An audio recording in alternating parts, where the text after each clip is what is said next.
Welcome to GNCC's Lunch and Learn, focused on what motivates customers to choose you and keep choosing you. My name is Mishka Balzama, and I will be your moderator for the next hour. And thank you for choosing to be with us for the next hour. Over the past 16 months, business developed more engagement initiatives than ever before by investing in new technologies, moving the organizations over to e-commerce platforms, and exploring new strategies to reach their existing and potential customers. Businesses are in a constant battle to both attract new customers and maintain the loyalty of the current ones, likely now, probably more than ever. It may take up to 5 times longer to attract new customers, so once your customer or brand loyalty is earned, it needs to be kept. Today's Lunch and Learn focuses on how to get and keep new customers and satisfy your loyal ones. We will cover tools and techniques, not just knowing of who, but knowing why your audience buys. Points of reality and opportunities to engage and build advocates, and where one could lose customers and not even know it. This informative session is being made possible because of our partnership with the YMCA Employment and Immigrant Services of Niagara. Whether you're looking for an entry-level work or for more of a senior role, finding a job isn't always easy. And that's why they offer employment programs to support employees through this process. And if you're an employer, there are an extensive amount of programs and employment service programs that are available for you and for your employees. And it is my great pleasure to be joined today by Nikki Anderson, who is passionate about the work of the YMCA Employment Immigrant Services of Niagara, and so are we. Nikki, over to you. Thank you. So again, Nikki Anderson from the YMCA Employment and Immigrant Services. Just wanted to give you a brief little note about things that we can do to help employers and job seekers. So in regards to employers, we can connect employers with skilled job seekers to a job match. We can assist with upscaling current staff. And in some cases, we can help with some paid placements. So lots of things that we can do, and all of our services are free. For job seekers, we can connect the job seekers with the employers. So we have access to that hidden market, and we've really built a strong name for ourselves in the community. So please reach out with any questions. Thank you. Thank you very much for being with us, Nikki. And I honestly can say we hear from so many employers, especially of the services that you offer and the difference that you make to them. So thank you for being here, and thank you for allowing us to hold this important Lunch and Learn too. We are fortunate to be joined by Blair Severn. He's a chair and co-founder of Enabling Ideas organization, the Mobilizing Results consulting team, and the Market Tester automated online research tool. He's best known for his achievements in building strategic growth for businesses and organizations, and Blair has an innate ability to fuse design thinking with financial rigor. Blair, thank you so very much for being with us today. Oh, it's my pleasure, Mishka. Thank you for inviting me. And just for all the attendees, the format of today will be that for the next 30 to 35 minutes, I'm going to hand it over to Blair and for his presentation and insight. And I think you'll really, really appreciate the angle and the where he's coming from and the information he's going to share. And following that, we will have an engaging Q&A session. So at which time you can either use the raise your hand or the chat function to engage with Blair directly, and hopefully we can answer all the questions that you have brought with you or that might actually come up during the presentation. If you wish to enable live transcript, please refer to the bottom of your Zoom screen for that option. It is available and always there. And on that note, Blair, over to you. Well, thank you so much, Mishka. Some fun and some information, and will maybe incite you to try a few new things. Maybe you might not agree with what we're going to be talking about, and it might inspire some conversation and debate in the Q&A period, which is all great. But I'm really happy to begin to share with you some of our experience and expertise and learnings along the way in gaining customer insight and gaining customer engagement. So I'm just going to share my screen here and get some information going. So Let me tell you where this information first came from. So it comes from the files of our customer insight and engagement solution module, which is about designing how to accomplish more customer insight and more customer engagement. And what we're going to talk about today, we're going to do a little bit of an excerpt of an exercise that we would, typically walk through companies through to think about how to accomplish this better. So in this expert, we're going to talk a little bit about customer insight techniques. We're going to talk a little bit about how to get this insight. It's great to know. Some tips for leadership as business owners or business leaders, managers in your organization, and some cautions. Anything that's good has potential to be a complication if you're not using it correctly or you're not engaging with the information correctly. And then we're going to move on to customer engagement. And again, we'll talk about techniques. We'll talk a little bit about how to build engagement. And we'll follow through with some leadership tips and some cautions there as well. So anybody that has any marketing experience in college, in university, even in high school, or in some cases in professional courses, what does Marketing 101 tell us? It tells us to find out what the customer wants and give it to them. That's what we learn as marketers, and we're going to be better off giving something a customer says they want than trying to give them something that we think we want. But what?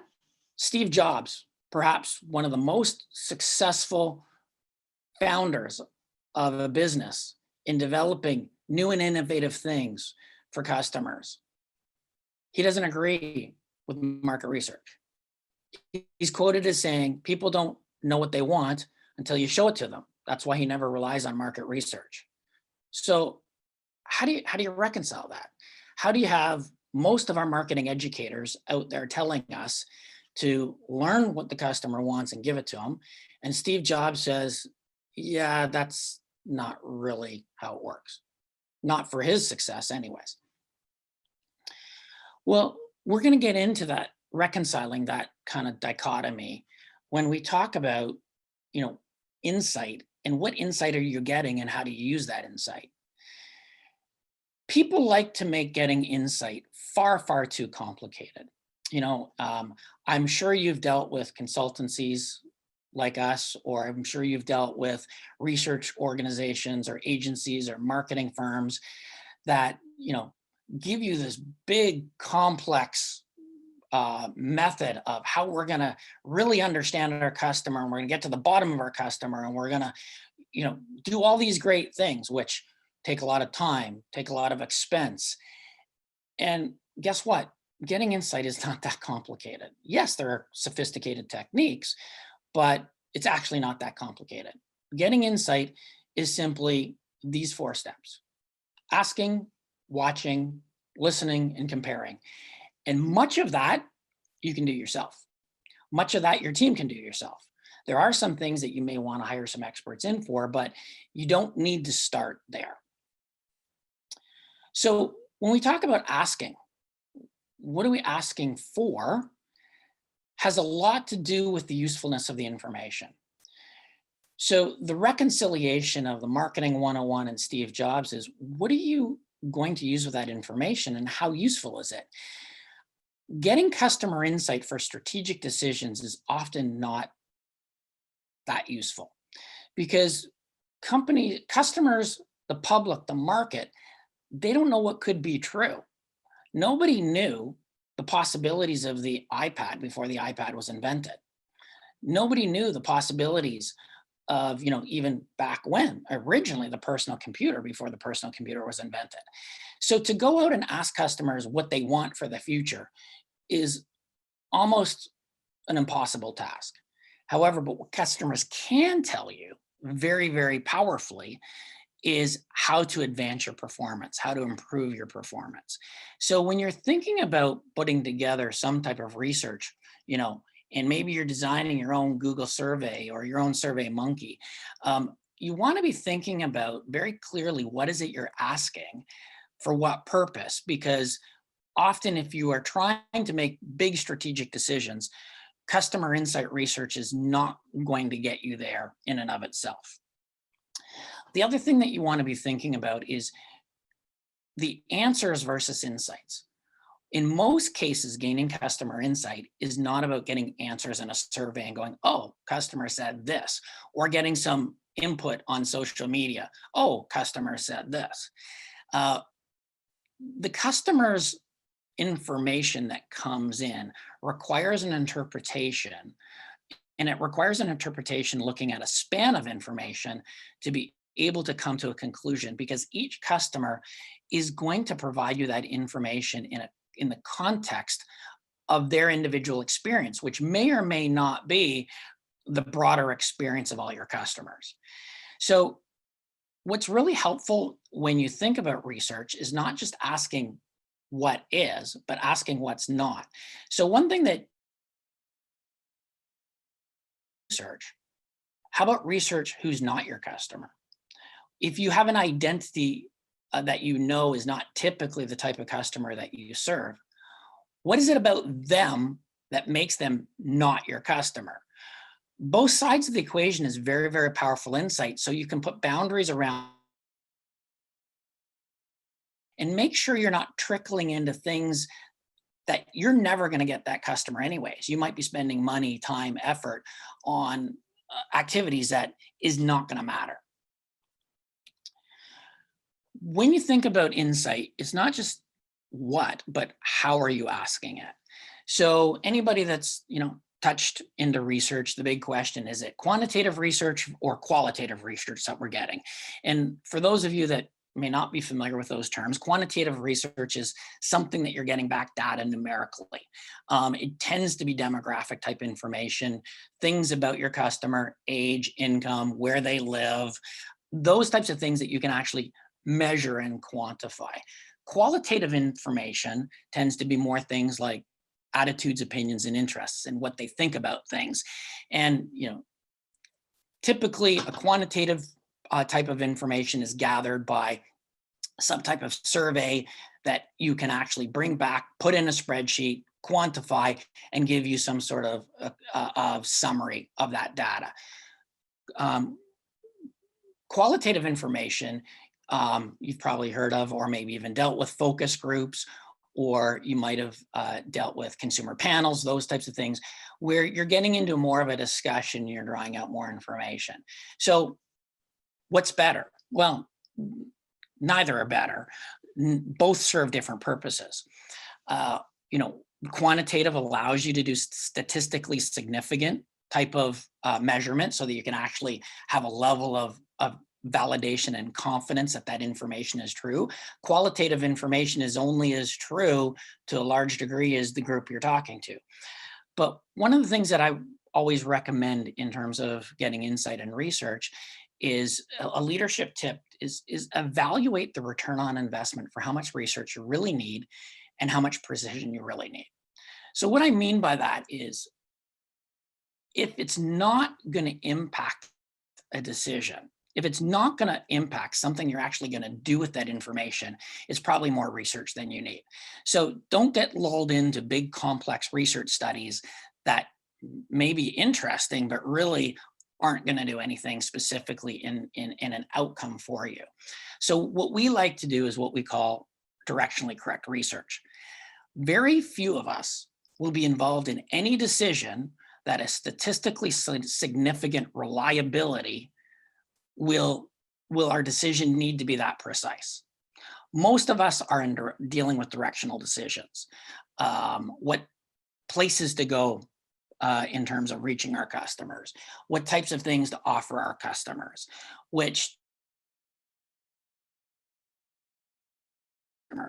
those types of things, to get to the level of statistical reliability is so much more expensive.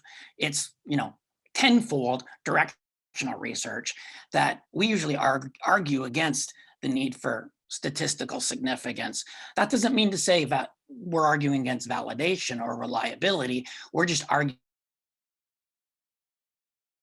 enough people into your study to go through enough screening of people in your study to make it, a scientifically valid study.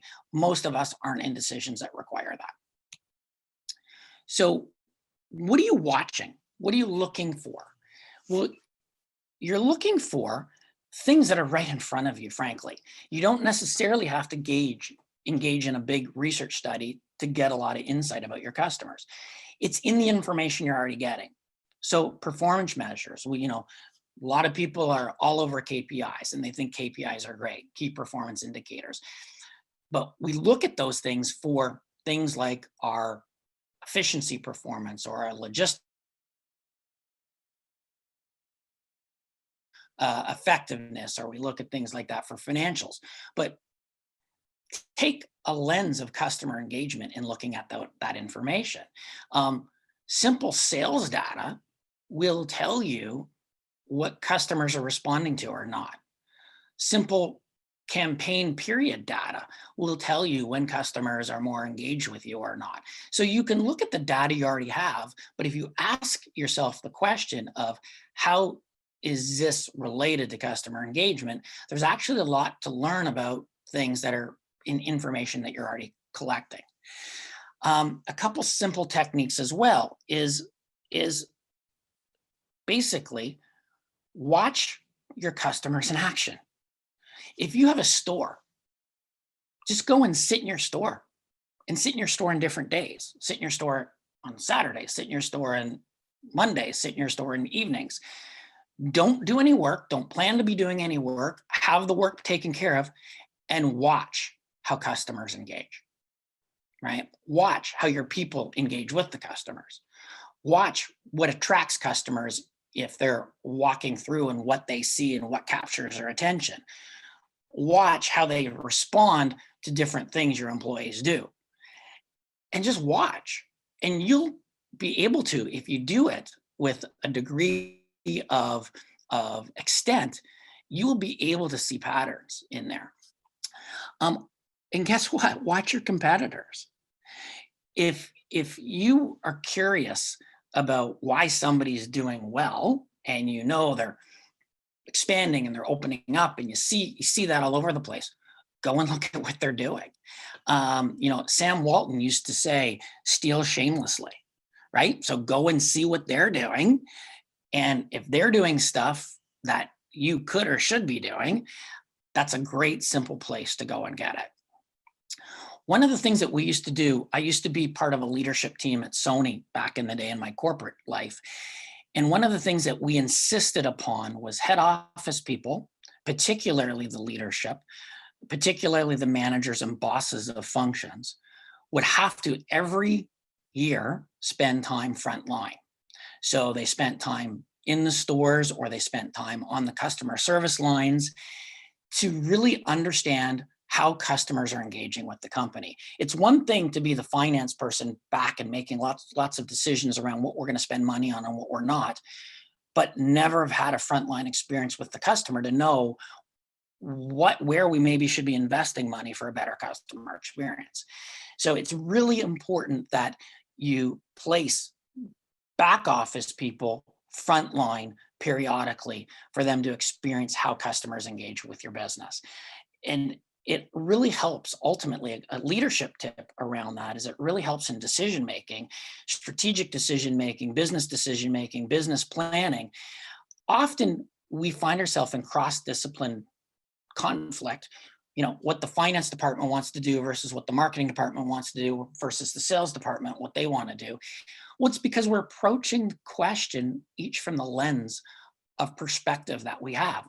We're defending how marketing wants it. We're defending how finance wants it.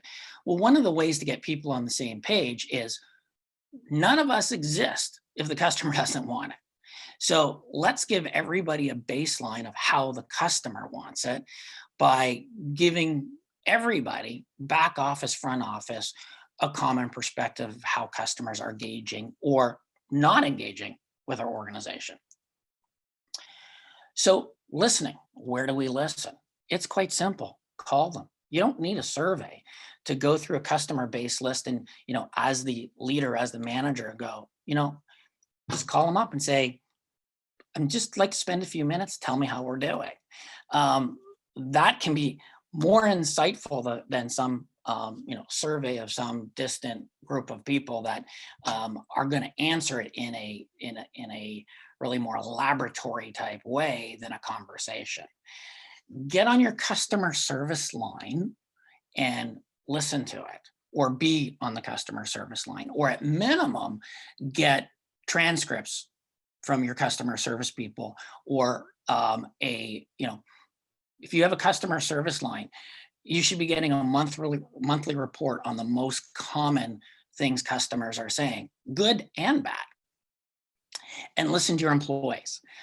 One of the things that I've done in different corporate experiences, I used to work for a big financial institution. As I said, I worked at Sony, and we do this with a lot of clients as well, is what we do is we institute a reporting structure of each of these frontline people reporting on customer engagement and what they're experiencing, good and bad. So we have information around how our company is doing in different aspects of our business. And we need to know all those aspects, and it'll become more apparent in a few minutes. One of the things that is really popular today that I really caution you to pay a lot of attention to is this social media chatter. It's almost impossible to validate the truthfulness.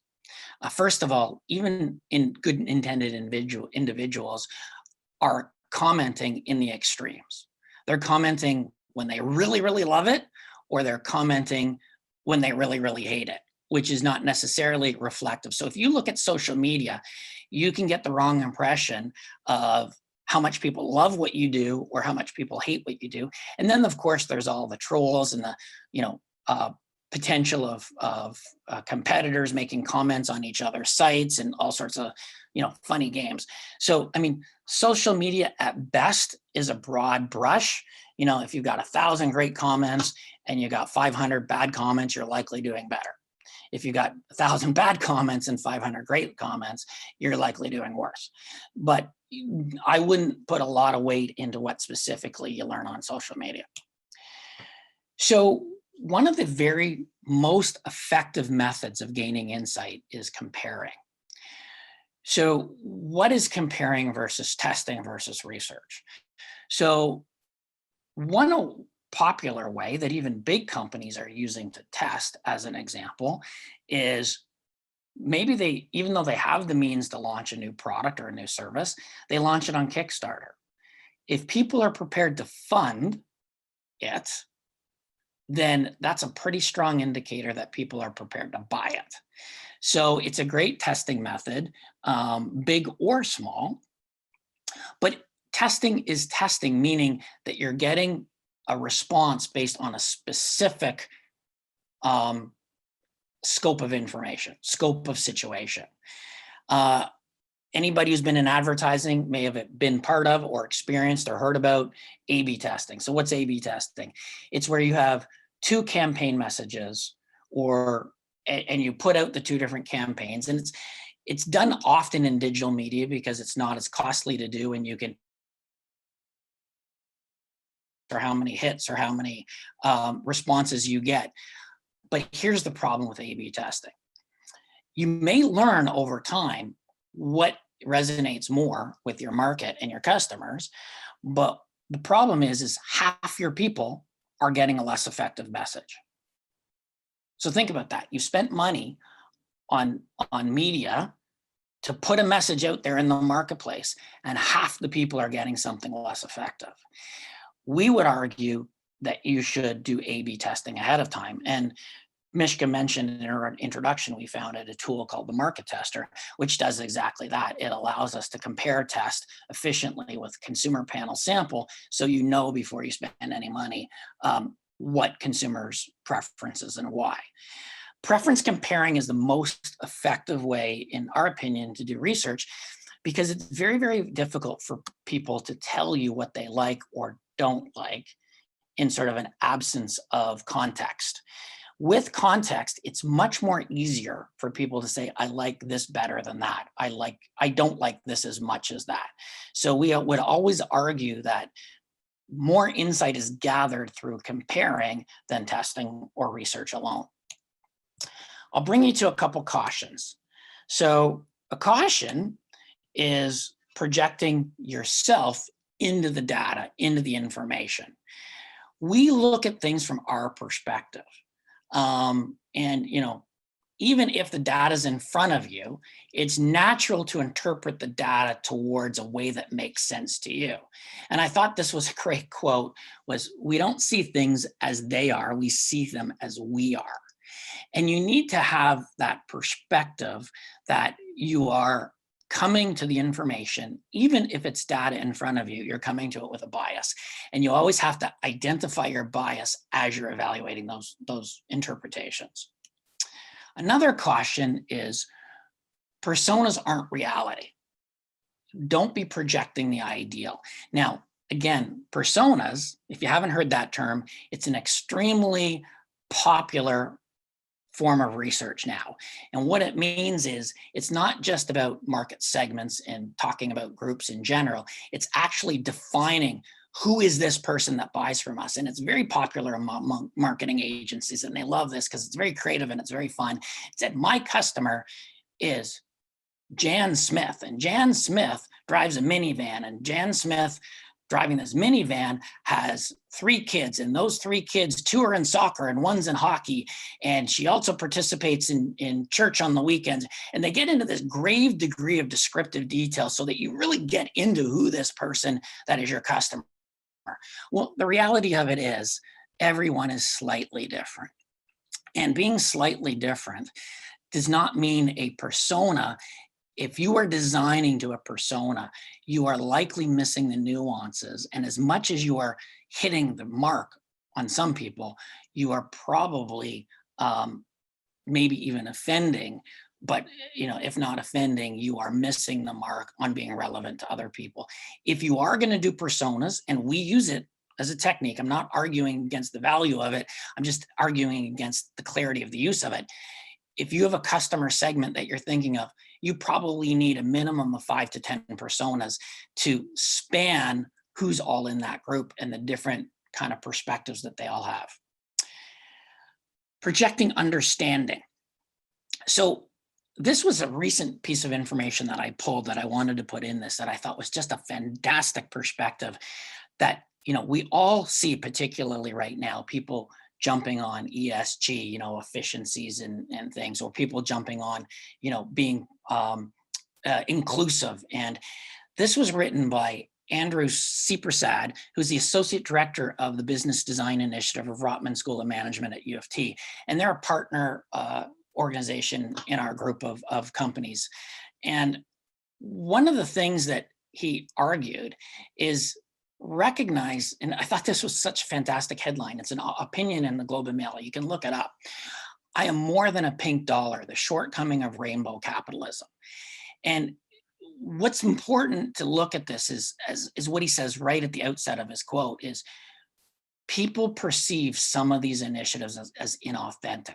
So if you're just out there and you're putting up a rainbow flag on the front of your place of business, but there's nothing else in your business that demonstrates inclusiveness, then that will quickly be seen as just inauthentic, and it's going to work against you than work for you.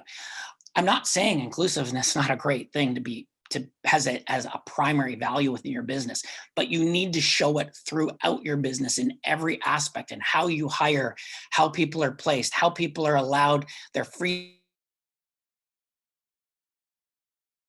pontificating we're inclusive because you've put up a rainbow flag, or don't pontificate, we're all about the environment because, you've sponsored one environmental activity. Now, after we've done all that about engagement and or insight, and we've learned all about that. So how do we do something with this? Let's talk a little bit about engagement. Engagement, again, not that complicated. Engagement is simply what? Engagement. how to engage, and to what end.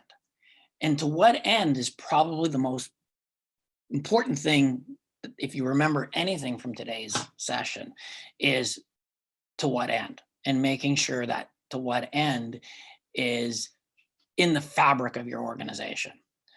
So what is engagement?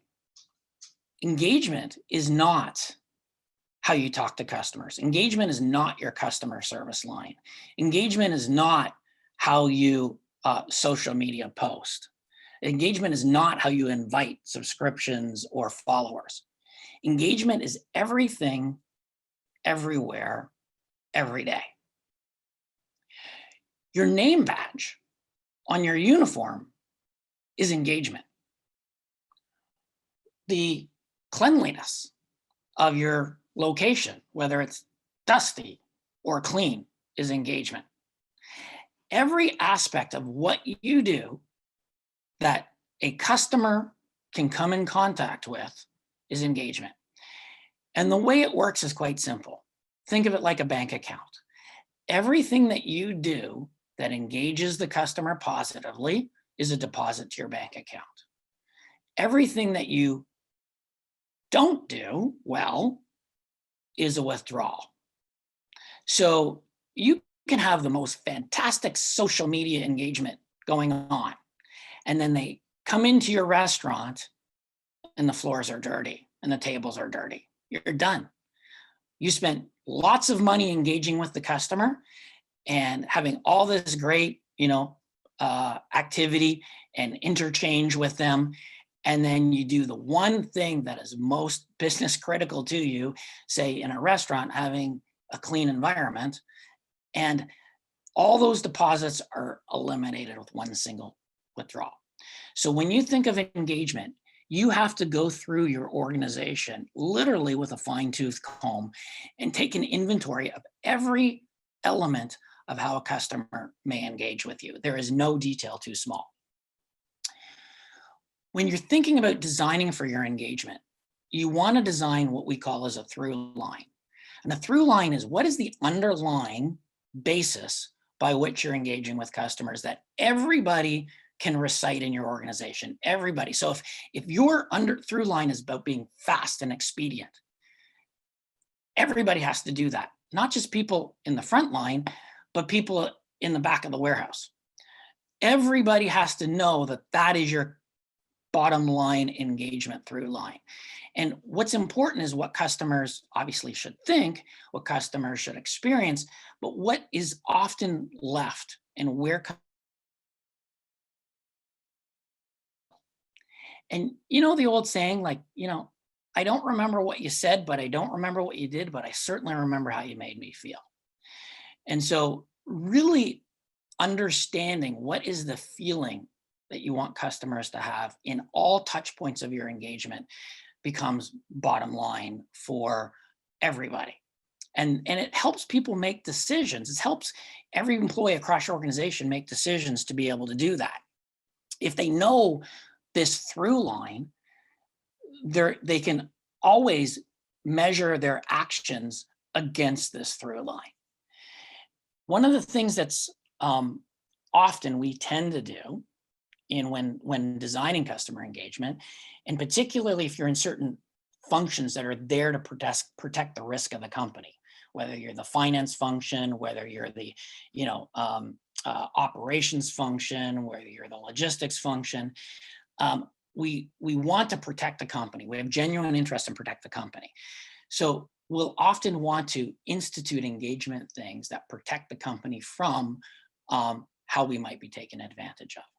The one thing that we caution leadership on is you don't design to protect against the 2% of cheaters. You design for the 98% of decent, honest customers, and the 2% of cheaters are just a cost of business that you should actually be budgeting for. And what I mean by that is I don't mean be ridiculous and not put in the right security measures and things like that you need to, or the right financial disciplines that you need to. What I'm talking about is an obvious example is things like return policies. And so Costco, fantastic example. Costco And I've heard on top of anecdotal story where you can buy something at Costco and bring it back a year and a half later if all of a sudden it broke and you're going, didn't meet my quality my quality standard. And they're like, yep, no problem. And they know some of that is just people bringing it back but they also know they get volumes and volumes and volumes of people coming to them because they have that policy. So think about where you may be designing policies that are actually restricting customers how they feel about your company. Get centered, modify, and build.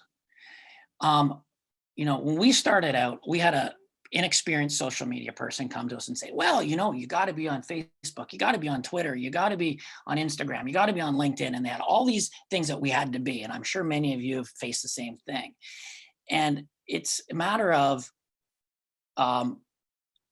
being everywhere mediocre because we didn't have the bandwidth, we didn't have the capability to be everywhere well.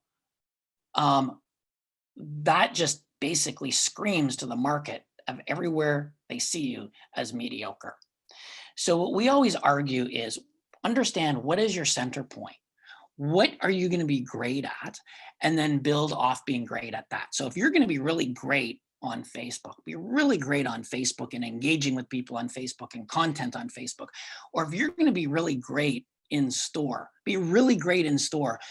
Don't do a half job in store and a half job online. Build off of it. Back from an old sort of retail concept is you don't pop one store in Vancouver and one in Calgary and one in Toronto. You pop 3 stores in Toronto and get your system really great before you expand out into other markets, because you can be really great in a more concentrated way than dispersing yourself too far. If there's something in your engagement plan that you've set up and you're dormant, make it dark. Dormant says a lot more about you than not being there at all. If it's dormant, it screams inactive, it screams not doing anything, it screams unprogressive. So don't set up a bunch of stuff that you haven't planned the bandwidth to manage. Ultimately, what's really critical is we want to win. Marketing term you might have heard is share of mind, meaning that when people think of satisfying whatever it is we do, they think of us. But what we're really trying to do when we talk customer engagement is share of heart. So what's share of heart? Share of heart is they have a feeling of connected with you, a feeling of meaningful with you. So what you're really looking to do with customer engagement is not to grow a customer base. You're looking to grow a customer community. And some of the bigger brands that have more means but do it really well, those are the ones that have events and activities and involve people, and they're not even selling anything. They're just engaging the customer in fun and good feeling. And if you can engage the customer in fun and good feeling, and you have their share of heart, you will ultimately end up getting their share of wallet. And one of the things that we know, and it's proven time and time again, and example again, and you can look up multiple experts that will support this. The more a customer trusts, the more they like you, the less weight they'll give to price. So it may take some investment to build community and build share of heart, but if you build trust and you build likability, all of a sudden those small price differences don't matter, and you can more than recover with a slightly higher margin on what you offer, even if your price is a little bit higher than your competitors. So the last caution I'm going to leave you with today, and this is, if you remember anything, is remember my earlier statement about everything, everywhere, every day, and be always searching for the misalignments with respect to your baseline for customer engagement, that through line for customer engagement. We do a lot of work on auditing our business. We audit our financials, or we might review financials every month, or key performance indicators.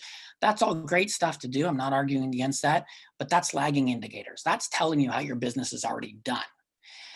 If you're not already, you should be having a regular audit of your customer engagement, which is a leading indicator, and starting to score customer engagement. And the more you score customer engagement and that improves, you can start to predict higher performance in your financials, higher performance in your KPIs. And with that, that's everything I wanted to share with you today. I hope you found it informative and enjoyed it. And if there's any questions, Mishka, I'm happy to dig into them. Thank you so very much for this informative session, Blair. We really do appreciate it. We've had a number of questions that have come actually into us from ahead of this today's Lunch and Learn via either email or social media. And so I'm trying to get to all of them in the next 20 minutes. And there's a few of them that actually have come forward from attendees who are with us today. And I'm going to start out with one particular question that has come forward for one of our attendees here that's here, and they're asking, how do we watch organizational customers, especially that are distant, that are not in close proximity or in close proximity markets? So a lot of what you spoke about makes sense when we can see our customers, we can see the engagement, but a lot of us are engaging with customers, suppliers, and more than that in a very different reality. How do we evaluate that? Well, like any research technique, not all techniques are applicable to all situations.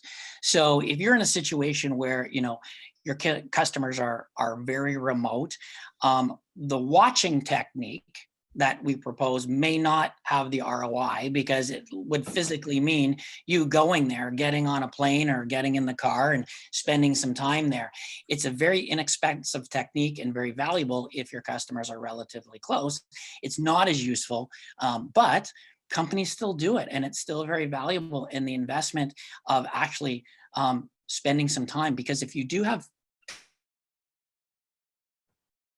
time with the customer in a personal way in their experience, particularly if it's a type of thing that they buy seasonally from you or periodic, if it's more of a corporate situation, going there and saying, hey, I'd love to sit here and audit how you engage with my team. Next time that's one way to do it. Obviously, you can do some things remotely, but in some cases, it's just not going to be a technique that's going to work for you. No, I think it will be harder to. Now, Blair, we are living through COVID-19, all of us, and it means also that businesses are engaging with customers and analyzing them, seeing them differently. What has changed in how we're interacting with customers and communicating to the broader audience? And what do we need? How do we need to change our approaches to it, reflecting the unique times that we're living in? It's a great question. My first answer, my first reaction to that is don't throw out what you used to be doing, or if you have been doing things.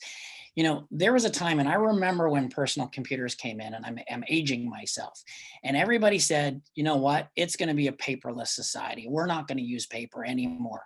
And guess what? I use as much or more paper than I always did. I'm just using it in a different way. So the first thing is, you don't throw out the notion that you are going to need to audit and understand and design for personal engagement. That will be coming back. It's an and. So whatever you're doing, physically, you look to how can I adapt that same activity in the virtual world. So if I have been physically watching customers, and I'm in the virtual, but not as a active provider of conversation or content, just as an observer, to see how customers are engaging with my people. So you can literally, if you took every physical activity, one of the easiest ways to kind of get there is every type of physical engagement. The virtual engagement is just really an extension or a new way. And you look at how engagement if I'm watching or listening, and how do I participate in a virtual way? I want to come back to one of the first quotes on one of your slides that gave the quote from Steve Jobs, people don't know what they want. And then you expanded on that, and you're right. Your example of the iPad is absolutely right. And I think it really, later on, you also indicated that that is often reflected in surveys. Don't ask what they want, because how do we know in many ways? Like, guide them more towards like what is helpful or not. But how do organizations who've been so much been stretched to be innovative and creative, how do they, where are the ideas that they need to come forward with to guide them down the road, so that when they are conducting a survey or engaging with customers, that they really are creating almost this need in others to saying, yes, actually, I do want that. I never knew I wanted it, but actually it does make a difference. How do businesses create that kind of a culture? How do they create that kind of communication with their customers? And where do these ideas, how do they come up with these ideas that allow them to actually put forward a richer strategic plan? Well, there's a couple places. One of the first places is, as the old saying is, necessity breeds invention. So if you as an individual or your family or your friends are experiencing something and you hear about, or you have experienced something that just didn't quite work very well, that's a place for an idea, because they might not be able to express what the answer should be, but they've identified what the problem is.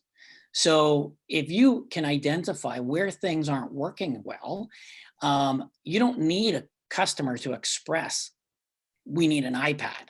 You just need to express that or understand or have the insight that they're not consuming information in a way that may be the best way that they could. Another great place is we always argue to bring outsiders into the conversation. And this isn't a shameless pitch for consultants and people like myself. It's what we've come to learn is, if you are an incumbent in a business or in an industry, you've grown up in how that works. You've grown up to learn how that works. And we call it, and often what happens is we call it chasing best practices. We're always looking to who's doing it a little better than us, and we're following them. But guess what? If we all chase the same kind of ideal of how our industry works best, where does it take us? All to the same place. Mm-hmm. It doesn't take us to any innovation. Innovations have come from, mostly, the biggest innovations have come from people outside the industry who looked at an industry and go, why do they do it that way? And all the industry went, well, it's because we do it. I'll give you a couple of examples. So, one of the old famous examples is Michael Dell. And he said, the industry makes computers in a prefabricated way. I think we can make them to order. The industry said, no, you can't. We don't do it that way. He said, well, why not? Well, that's not the way the industry works. Look what Dell became by saying, I don't believe it. And he looked to other industries that did made to order and applied it to computers. Or, when ING entered Canada, and they counted on the fact that, now they're Tangerine, of course, but they counted on the fact that the industry incumbents would not change their physical business model. And they came in with higher interest, no fees, and they counted on the fact that banks would not change their economic model to match them, because they thought they're not that big. We don't need to worry about them. Guess what all banks did about 2 years in is, when they saw ING taking so much share from their innovative way of coming into an industry differently, the banks ultimately then responded, but ING already had such a foothold, it didn't matter at that point. So we always argue to look outside for innovations. Don't look within your industry for innovations. You're likely not going to find them. Look to another industry that's doing something particularly interesting that might be able to apply to yours. So outsiders, whether you're just evaluating how to perform your business better, bring in people who have nothing to do with your business. Bring in, whether it's advisors or friends or consultants or agencies. Don't go and hire a bunch of people because they say they are experts in your business. They're just going to give you expertise of how to optimize your business. They're not going to give you expertise on how to innovate. That's very interesting. There's a question that actually closely relates to what you just spoke to, but it's slightly a little bit different. So you're speaking about how we can create this culture of innovation. And the question that has come forward from one of our attendees is to saying, what kind of organizational structure do we have to have in place to actually create that kind of understanding of our customer engagement that we have? Because we currently, many of us, as you had pointed out, we're measuring our financials, we're measuring our signups, open rate of emails that we send out, usage of our website, social medias, likes, dislikes, comments, engagement that we have there. So we have all these measurements and we report them back to our bosses, to our boards and others. But how do we really get a pulse of the customer experience that they have and the engagement that they have? And what kind of organizational structure do we have to have in place to kind of change that dialogue around? Because it is a culture shift to look at it differently, because we engage with customers every single day. But how do we know, how do we kind of get a sense this was valuable or not? Are there different questions we need to ask? Are there different ways, different indicators that we need to look for and that managers and staff need to look for? It's a very good question. And my answer to that is, coming from a couple different perspectives, is organizations need to be balanced, right? You know, any quality taken to extreme becomes a dysfunction. So if you have a really kind of creative, flexible culture taken to the extreme with no managerial discipline, you become inefficient and often unprofitable. If you have a completely tight, button-down, efficient culture, but no innovation, you might make some money for a while, but you will probably become irrelevant. So what's really important is you have the balance between the creativity and innovation and the managerial discipline. But to create a culture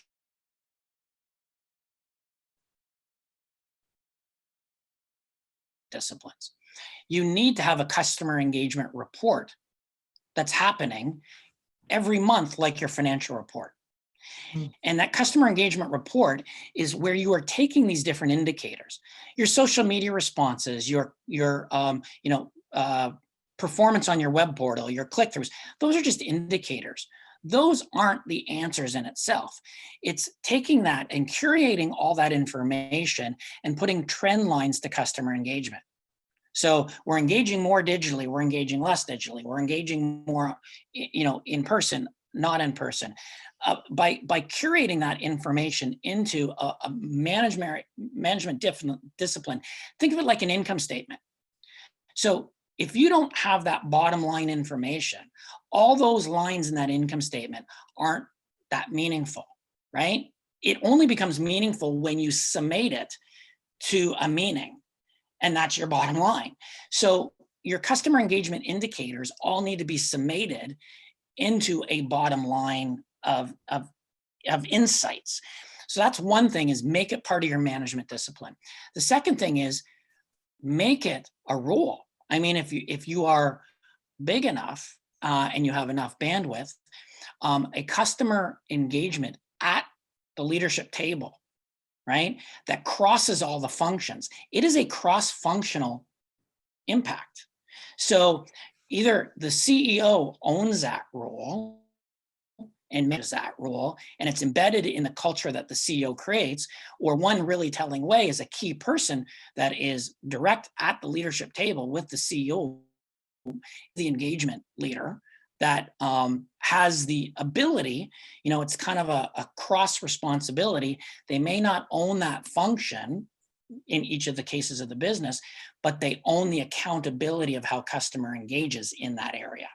And so by ensuring that it's either an actual official role or actual managerial activities embeds in the culture, you either get the culture you design or you get the culture that resolves. So if you want that to be part of your culture, it needs to be part of your strategic design. It's really interesting because I think it really truly looks at that each one facet of an organization, each individual and the organization itself actually are a brand in itself. and they represent it to some degree too. If it's a corporate brand, a business brand, a personal brand that people have, that people are engaging with, and the organizations are likely challenged with getting it under one umbrella. So now we're looking at an environment where many people are working remotely, and it becomes even harder for organizations to create that cohesive message, because we're not side by side with people. We are like in this format, but the majority of the time in our own four walls, you know, working independently. How do we create it in this environment? How do we create that cohesive forward movement that people are looking for?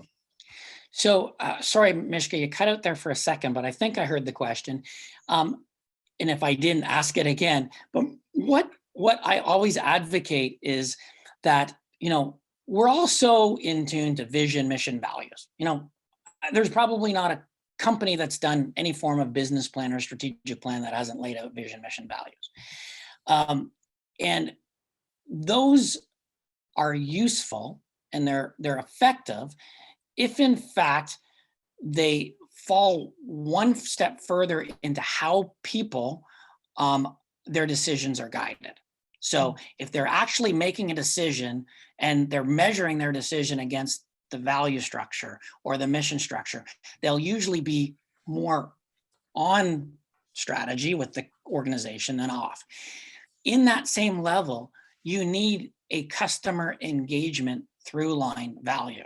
So if your value through line is it's all about fast, or if your through line value is all about complete, or it's all about personal relationship, and as your managers throughout your organization are making decisions, they are making their engagement decisions against that measure, that North Star. And so you will, and then, but that's not enough. That's what you put out in place to start people down the road. But, you know, as they say, nothing that doesn't get measured, it doesn't get done, or if it doesn't get measured, it doesn't get done. You need to measure by auditing your customer engagement periodically against those values or against that through line. Yeah, I think you're absolutely right about that.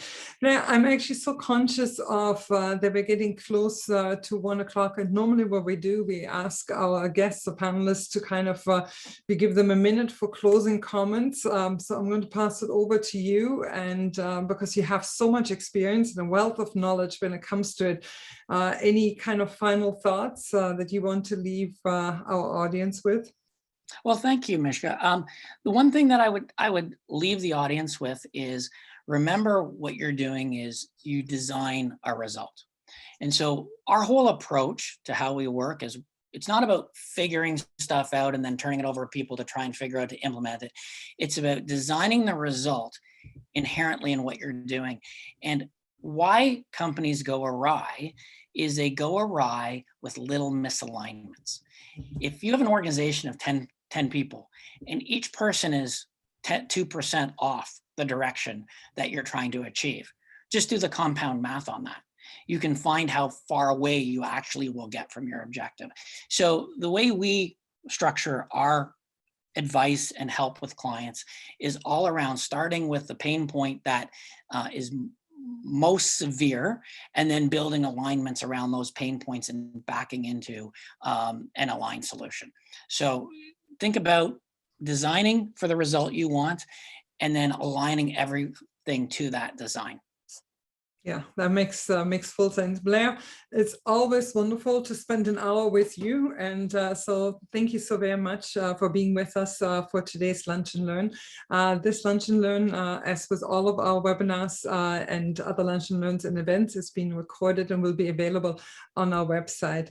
I was reminded that there is an art to engaging with others, and that we have to be willing to explore different ways and new ways of doing it, and especially if we want to see new results. So Blair, to you and to your colleagues, thank you so very much. And my thanks also go to the YMCA Employment and Immigrant Services of Niagara for making a dialogue like this possible. It's always really appreciated. Some of you over the course of not just this Lunch and Learn or webinar have always asked us about more more information regarding all the things that are available to you right now during these times. And please turn to us directly or go to our website at gncc.ca for all the information that might help. And it also has a full directory of staff and our colleagues that are with us today and the staff behind the scenes. So we're here to help you out. And on that note, lastly, thank you for joining us, and please stay in touch, and above all, stay healthy. Thank you.